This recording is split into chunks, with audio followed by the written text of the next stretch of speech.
বাড়ির নকশা অনুমোদন কিংবা ইংলিশ মিডিয়াম স্কুলে ভর্তি নানা ক্ষেত্রেই গোপন করা হচ্ছে কর তথ্য।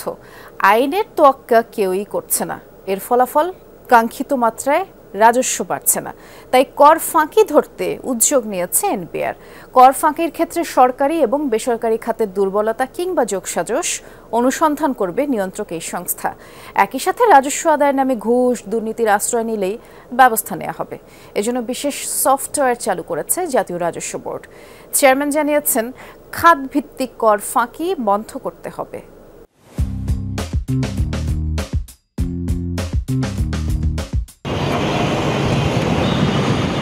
কংক্রিটের এই নগরীতে প্রতিদিনই মাথা উঁচু করে দাঁড়াচ্ছে নতুন নতুন অট্টালিকা।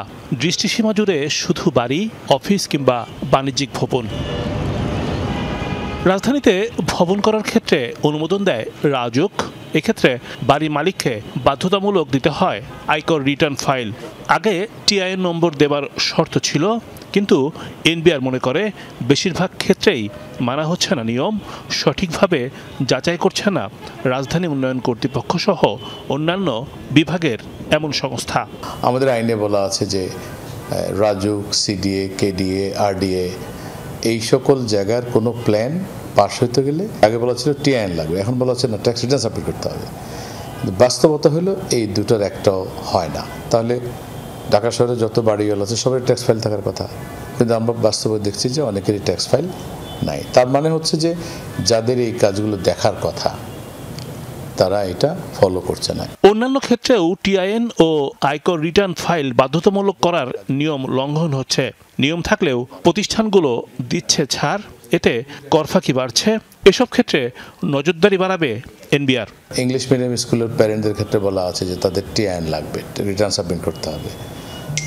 সবাই এটা কমপ্লাই করছে কিনা। আমরা এখন কমপ্লায়েন্সের দিকে বেশি জোর দেব। যত আইন হয়েছে সেই আইনগুলো কারা মানছে কারা মানছে না, এবং না মানার যে কনসিকুয়েন্স সেগুলো আমরা শুরু করব। ট্যাক্স অথরিটিকে চিন্তা করতে হবে, আমি যাদেরকে নিয়ে ডিল করি এরা আমার ক্লায়েন্ট। পরিবর্তিত সময়ে করদাতা বান্ধব হচ্ছে নিয়ন্ত্রক এই সংস্থা। ঘুষ কিংবা কোনো রকম হয়রানি হলেই দেয়া যাবে অভিযোগ। এক্ষেত্রে চালু হচ্ছে জিআরএস। এই সফটওয়্যারের মাধ্যমে অভিযোগ জানাতে পারবে করদাতা, সরাসরি তা পেয়ে যাবে এই প্রতিষ্ঠানের শীর্ষ কর্মকর্তা। দ্রুত তদন্ত করে নেওয়া হবে ব্যবস্থা। গ্রিভেন্স রিড্রেসাল সিস্টেম, এবং এটা সম্পূর্ণ অটোমেটেড। আমাদের ট্যাক্স পেয়াররা এটা জানে না, আমাদের অ্যাসোসিয়েশনগুলো জানে না যে এই জিআরএসে মানুষ কিভাবে মোবাইল ফোন থেকে, ল্যাপটপ থেকে, ডেস্কটপ থেকে ঢুকে তার কমপ্লেনটা সে করবে এবং সোজা আমার কাছে চলে আসবে। তো অটোমেটিক এটা কিন্তু অনলাইনে আসবে, এবং সাথে সাথে আমরা এগুলোকে অ্যাড্রেস করার জন্য চেষ্টা করব। কর ফাঁকি বন্ধ হলে অভ্যন্তরীণ আয় আরো বৃদ্ধি সম্ভব। এতে কমবে বিদেশের নির্ভরতা।